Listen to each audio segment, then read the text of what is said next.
So ngayon, si Derrick Rose daw, babalik na daw sa NBA.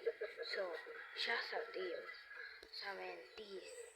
Si Michael Jordan, magiging coach na sa Hornets. Kasi, pupunta na siya sa New York Knicks.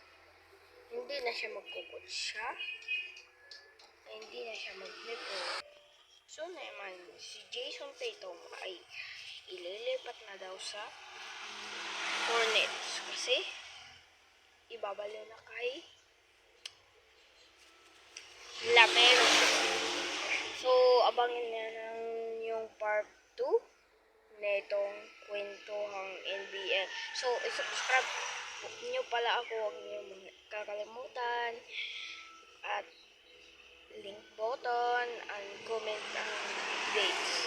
So, pangalan ko pala ng account ko, Indong Style Vlog. Ha?